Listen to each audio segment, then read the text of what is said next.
Spot live തുടരുന്നു. ധർമ്മസ്ഥല കൂട്ടക്കൊലപാതക കേസിൽ സൗജന്യ ആക്ഷൻ കമ്മിറ്റിക്ക് വൻ വിജയം. 2012 അതിക്രൂരമായി കൊല്ലപ്പെട്ട സൗജന്യ കേസ് പുനഃപരിശോധിക്കുന്നതിന് സുപ്രീം കോടതിയുടെ അനുമതി. ജസ്റ്റിസുമാരായ സഞ്ജയ് കുമാറും സഞ്ജീവ് സച്ദേവും ഉൾപ്പെടെ ഡിവിഷൻ ബെഞ്ചാണ് ഇത് സംബന്ധിച്ച അനുമതി നൽകിയത്. സിബിഐ അന്വേഷിച്ചു തള്ളിയ കേസിൽ വർഷങ്ങൾ നീണ്ട നിയമ പോരാട്ടങ്ങൾക്കൊടുവിലാണ് ആക്ഷൻ കമ്മിറ്റിക്ക് നീതി ലഭിക്കുന്നത്. വാദം കേൾക്കുന്നതിനിടയിൽ സിബിഐ അന്വേഷണത്തെ കോടതി രൂക്ഷമായി വിമർശിച്ചു. കേസിൽ ആരെയാണ് സംരക്ഷിക്കാൻ ശ്രമിക്കുന്നതെന്നും കോടതി ചോദിച്ചു. അതേസമയം ഏത് ഏജൻസിക്കായാലും പുനരന്വേഷണ ചുമതല എന്ന കാര്യത്തിൽ കോടതി തീരുമാനം പുറത്തുവന്നിട്ടില്ല.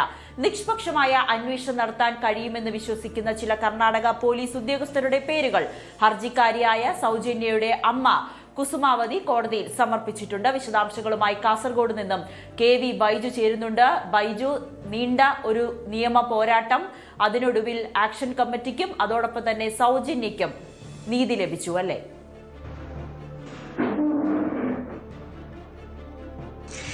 തീർച്ചയായും അങ്ങനെ തന്നെ പറയേണ്ടി വരും നവമി. കാരണം ഈ കേസിൽ നിരന്തര പോരാട്ടത്തിലാണ് ആക്ഷൻ കമ്മിറ്റിയും അതുപോലെ തന്നെ ഈ കുടുംബവും. ഒരുപക്ഷെ ധർമ്മസ്ഥലയിൽ ഉയർന്നു വന്ന കൂട്ടക്കൊലപാതക പരമ്പര ഇതെല്ലാം ഒരു സൗജന്യ കേസുമായി ബന്ധപ്പെട്ട ഒരു പ്രതിഷേധത്തെ തുടർന്ന് ഉണ്ടായതാണ്. ഏതായാലും ഈ സൗജന്യ ആക്ഷൻ കമ്മിറ്റി എന്ന് പറയുന്നത് ഒരുപാട് ആളുകൾ, അതായത് ആയിരക്കണക്കിന് ആളുകൾ ചേർന്നതാണ്. അവരുടെ വർഷങ്ങളായുള്ള നിയമ പോരാട്ടത്തിനാണ് ഇപ്പോൾ വിജയം കണ്ടിരിക്കുന്നത്. കേസ് ലോക്കൽ പോലീസ് അന്വേഷിച്ചു, പിന്നീട് CID അന്വേഷിച്ചു, പിന്നീട് CBI അന്വേഷിച്ചു. 3 ഏജൻസികൾ അന്വേഷിച്ചിട്ടും കുടുംബത്തിന് തൃപ്തികരമായ രീതിയിൽ ഒരു തീരുമാനം ഉണ്ടായിട്ടില്ല. ഇതിൽ ഏറ്റവും പ്രധാനം, ഏറ്റവും ഒടുവിൽ നടന്ന CBI അന്വേഷണം തന്നെയാണ്. CBI അന്വേഷണത്തിൽ സന്തോഷ് റായ് എന്ന് പറയുന്ന ഒരു പ്രതിയെ പിടികൂടിയിരുന്നെങ്കിലും 6 വർഷം ഇയാൾ ജയിലിൽ കഴിഞ്ഞതിന് ശേഷം തെളിവുകളുടെ അഭാവത്തിൽ ഇയാളെ കേസിൽ നിന്നും കുറ്റവിമുക്തരാക്കുന്ന സാഹചര്യമാണുണ്ടായത്. തുടക്കത്തിൽ തന്നെ ഇയാളല്ല പ്രതി, അതായത് 3-ലധികം ആളുകൾ ക്രൂരമായി ബലാത്സംഗത്തിന് ഇരയാക്കി കൊല ചെയ്യപ്പെടുത്തിയെന്നാണ് പോസ്റ്റ്മോർട്ടം റിപ്പോർട്ട് പോലും ഉണ്ടായിരുന്നത്. അങ്ങനെ ഉണ്ടായിരുന്നിട്ടും ഇത്തരത്തിൽ ഒരു ആളെ മാത്രം ഇതിൽ പ്രതി ചേർക്കുകയും പിന്നീട് ഇയാളെ കുറ്റവിമുക്തനാക്കുന്ന സാഹചര്യമുണ്ടായത്. ഇതിൽ യഥാർത്ഥ കുറ്റവാളികൾ ധർമ്മസ്ഥലയിൽ തന്നെ ഉണ്ട്. അവർ ആരൊക്കെയാണെന്നത് സംബന്ധിച്ച് കുടുംബമൊക്കെ നേരത്തെ തന്നെ ആരോപണം ഉന്നയിച്ചിരുന്നു. അങ്ങനെ യഥാർത്ഥ കുറ്റവാളികളെ കണ്ടെത്തണം, പിടികൂട്ടണമെന്ന് ആവശ്യപ്പെട്ടാണ് വലിയ തോതിലുള്ള ആളുകളുടെ ഒരു കൂട്ടായ്മ തന്നെ രൂപപ്പെട്ടതും അതിനുശേഷമാണ് ധർമ്മസ്ഥലയിൽ വലിയ തോതിലുള്ള ഇത്തരത്തിലുള്ള ആരോപണങ്ങളൊക്കെ ഉയർന്നത്. ഏതായാലും ഈ കേസിൽ ഇപ്പോൾ പുനരന്വേഷണത്തിന് സുപ്രീം കോടതി അനുമതിയായിരിക്കുന്നു. ഇനി ഏത് ഏജൻസി, അതായത് CBI ഇത് സംബന്ധിച്ച് അന്വേഷണം നടത്തില്ല എന്ന് കോടതി ഉറപ്പിച്ച് പറയുന്നുണ്ട്. കാരണം CBI അന്വേഷണത്തെ രൂക്ഷമായാണ് വിമർശിച്ചത്. ആരെ സംരക്ഷിക്കാനാണ് CBI ശ്രമിക്കുന്നത് എന്ന് ഉൾപ്പെടെ ചോദിക്കുന്ന സാഹചര്യം ഉണ്ടായിരുന്നു. ഈ സംഭവ സ്ഥലത്ത്, അതായത് ഈ 2012 ഒക്ടോബർ 9 സൗജന്യ കോളേജിൽ നിന്നും മടങ്ങി വീട്ടിലേക്ക് പോകുന്ന സമയത്ത് ഇത്തരത്തിൽ തട്ടിക്കൊണ്ടുപോവുകയും കുറ്റിക്കാട്ടിൽ വെച്ച് അതിക്രൂരമായി ബലാത്സംഗത്തിനിരയാവുകയായിരുന്നു. പിന്നീട് പിറ്റേ ദിവസമാണ് കോളേജ് യൂണിഫോമിൽ ഇത്തരത്തിൽ സൗജന്യ കണ്ടെത്തുന്നതും അതിനുശേഷമാണ് ഇങ്ങനെ ഒരു വലിയ പ്രതിഷേധം ഉയരുന്ന സാഹചര്യം ഉണ്ടായത്. അതുകൊണ്ട് തന്നെ ഈ കുടുംബം നിരന്തര പോരാട്ടത്തിലാണ്. ധർമ്മസ്ഥലയിലുള്ള വലിയ തോതിലുള്ള ആളുകൾ ഇതിന്റെ ഒരു പോരാട്ടത്തിലാണ്. അങ്ങനെയുള്ള ഒരു പോരാട്ടത്തിന്റെ വിജയമാണിപ്പോൾ ഈ കേസ് പുനരന്വേഷണത്തിനായി ഇപ്പോൾ കോടതി അനുമതിയായിരിക്കുന്നത്. എന്തായാലും കർണാടകയിലെ നേരത്തെ ഈ ധർമ്മസ്ഥല കൊലപാതക കേസിൽ അന്വേഷണ ചുമതലയുണ്ടായിരുന്ന മേൽനോട്ടം വഹിച്ച ഉദ്യോഗസ്ഥർ ഉൾപ്പെടെ ചില ആളുകൾ ഇത്തരത്തിൽ ഒരു SITയുടെ സംഘത്തിലുള്ള ആളുകളെ കൊണ്ട് അന്വേഷിപ്പിക്കുന്ന ഒരു ആവശ്യം അമ്മ കുസുമാവതി ഇപ്പോൾ സുപ്രീം കോടതിയിൽ സമർപ്പിച്ച ഹർജിയിൽ പറഞ്ഞിട്ടുണ്ട്.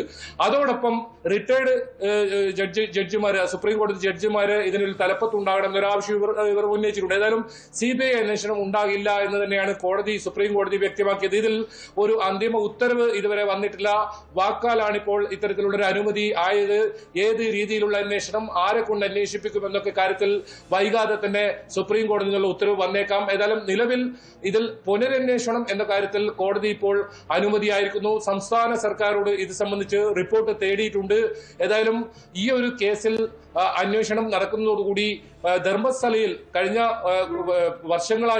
ഒരുപാട് വർഷങ്ങളായി നടക്കുന്ന അല്ലെങ്കിൽ നടന്നു എന്ന് പറയപ്പെടുന്ന കൊലപാതകങ്ങൾ, ആ കൊലപാതകങ്ങളിലെല്ലാം ഉത്തരം കിട്ടിയേക്കാം. കാരണം അതിലും ഉൾപ്പെട്ട ആളുകൾ തന്നെയാണ് സൗജന്യ തട്ടിക്കൊണ്ടുപോയി ഇത്തരത്തിൽ ക്രൂരമായി ബലാത്സംഗത്തിനിരയാക്കി കൊല ചെയ്യപ്പെട്ട സംഘത്തിലുമുള്ളത്. അതുകൊണ്ട് തന്നെ അത്തരം കാര്യങ്ങളെല്ലാം പുറത്തു വരും എന്ന് തന്നെയാണ് ആക്ഷൻ കമ്മിറ്റി പ്രതീക്ഷിക്കുന്നത്. സുപ്രീം കോടതിയുടെ ഈ നടപടിയിൽ സന്തോഷമുണ്ടെന്നും സ്വാഗതം ചെയ്യുന്നുവെന്നും ആക്ഷൻ കമ്മിറ്റി വ്യക്തമാക്കിയിട്ടുണ്ട്. ഇനി സുപ്രീം കോടതി ഇങ്ങനെ സുപ്രധാനമായിട്ടുള്ള ഒരു വിധി പ്രഖ്യാപിക്കുമ്പോൾ നമ്മളെല്ലാവരും ആശങ്കയോടുകൂടി അല്ലെങ്കിൽ വളരെയേറെ ദുരൂഹതയോടുകൂടി നോക്കിക്കണ്ടതായിരുന്നു ധർമ്മസ്ഥലയിലെ ഒരുപാട് ദുരൂഹമായിട്ടുള്ള ചില കാര്യങ്ങൾ, ഈ കൊലപാതകം അടക്കമുള്ളവ. ഇനിയിപ്പോൾ ഇതിന്റെ ഒരു സത്യാവസ്ഥ മറനീക്കി പുറത്തു വരണമെങ്കിൽ അതിനി ആ അന്വേഷണ ഉദ്യോഗസ്ഥരുടെ കയ്യിലാണ്. അത് നിഷ്പക്ഷമായ ഒരു അന്വേഷണം നടത്തിയാൽ മാത്രമേ ഇതിൽ ഒരു സത്യം എന്താണെന്ന് പുറത്തു വരാൻ കഴിയുകയുള്ളൂ. പ്രത്യേകിച്ച് ഈ അന്വേഷണ ഉദ്യോഗസ്ഥരിലൊന്നും വിശ്വാസമില്ല എന്ന് കുടുംബം പറയുന്ന സാഹചര്യം, പ്രതികളെ സംരക്ഷിക്കുന്നു എന്ന തരത്തിലുള്ള ഒരു പരാമർശം പോലും സുപ്രീം കോടതി നടത്തിയിരിക്കുന്ന സാഹചര്യത്തിൽ കൂടി ആരായിരിക്കും ഈ അന്വേഷണ ഉദ്യോഗസ്ഥരായി എത്തുക? പ്രത്യേകിച്ച് ഈ SIT-യിൽ തന്നെയുള്ള ഈ നിലവിൽ ഈ ഒരു കേസുമായി ബന്ധപ്പെട്ട് ഇതുവരെയുള്ള അന്വേഷണം, ചില നിർണായകമായിട്ടുള്ള കണ്ടെത്തലുകൾ നടത്തിയിട്ടുള്ള പോലീസ് ഉദ്യോഗസ്ഥരെ ഉൾപ്പെടെ പുതിയ ഒരു ടീമിൽ നമുക്ക് പ്രതീക്ഷിക്കാമോ? ഒപ്പം ഇനി ആർക്കായിരിക്കും ഈ ഒരു അന്വേഷണ ചുമതല എന്നത് എപ്പോഴായിരിക്കും അറിയാൻ കഴിയുക?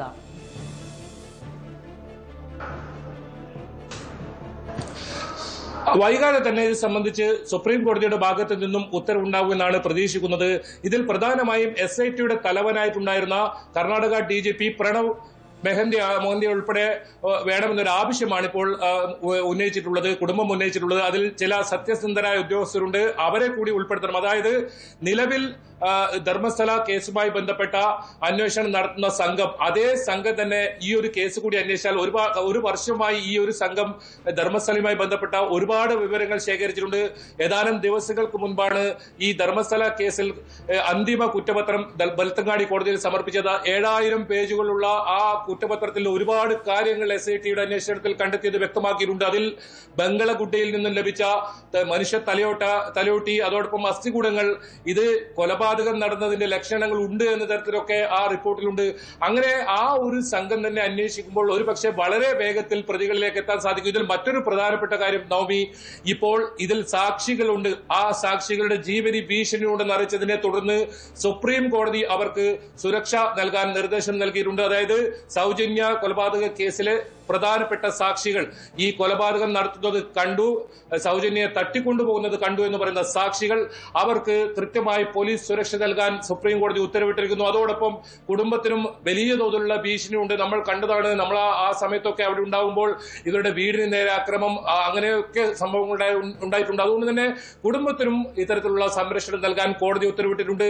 ഏതായാലും ആരായിരിക്കും ഈ ഒരു അന്വേഷണ ചുമതല, അതാണ് ഏറ്റവും പ്രധാനം. അത് സുപ്രീം കോടതി തീരുമാനിക്കുക. ഒരു പക്ഷേ നേരത്തെ സൂചിപ്പിച്ചതുപോലെ തന്നെ റിട്ടയർഡ് ജഡ്ജിമാരുടെ നേതൃത്വത്തിലുള്ള ഒരു സംഘം ഇതിൽ മേൽനോട്ടം വഹിക്കും. അതോടൊപ്പം കർണാടക DGP ഉൾപ്പെടുന്ന നിലവിലെ SIT സംഘം, ഇപ്പോൾ SIT സംഘം പൂർണ്ണമായും അവരുടെ അന്വേഷണം പൂർത്തിയാക്കി കോടതിയിൽ റിപ്പോർട്ട് സമർപ്പിച്ചിരിക്കുന്നു. ആ സംഘം തന്നെ വീണ്ടും ഈ ഒരു കേസ് അന്വേഷണത്തിൽ വരുമ്പോൾ അവർക്ക് ഈ ഒരു അന്വേഷണത്തിന്റെ ചുമതലയിലേക്ക് വരുമ്പോൾ ഒരു വർഷത്തോളമായി ഇതിന്റെ അന്വേഷണമായി ഇവർ ഈ ധർമ്മസ്ഥലയിലുണ്ട്. അതുകൊണ്ട് ഇതിന്റെ ഒരുപാട് കാര്യങ്ങൾ ഈ സംഘത്തിന് അറിയാം. അതിൽ വളരെ വിശ്വസ്തരായ അല്ലെങ്കിൽ ആക്ഷൻ കമ്മിറ്റിക്ക് സ്വീകാര്യത ഉള്ള ആളുകൾ അതിലുണ്ട്. ആ സംഘത്തെ വെച്ച് ഇത്തരത്തിലൊരു അന്വേഷണം നടത്തണമെന്ന ആവശ്യമാണ്. അതിൽ അവർ കൂടി ഉൾപ്പെടുത്തിയായിരിക്കുമ്പോൾ സുപ്രീം കോടതി ഒരു തീരുമാനമെടുക്കുക. ഏതായാലും ഈ അടുത്ത മാസത്തോടു കൂടി സുപ്രീം കോടതിയുടെ ഭാഗത്തു നിന്നും ഇതിലൊരു തീരുമാനമുണ്ടാകും. അതോടുകൂടി സൗജന്യ കൊലപാതക കേസിൽ വീണ്ടും 14 വർഷത്തിന് ശേഷം അന്വേഷണം നടക്കും. അതോടൊപ്പം ഇതിൽ പ്രതികളെ പുറത്തു കൊണ്ടുവരാൻ കഴിയുമെന്ന ഒരു പ്രതീക്ഷയിലാണ് കുടുംബമുള്ളത്. നവമി, കൂടുതൽ വാർത്തകൾക്ക് News 18 Keralam YouTube channel subscribe ചെയ്യുക.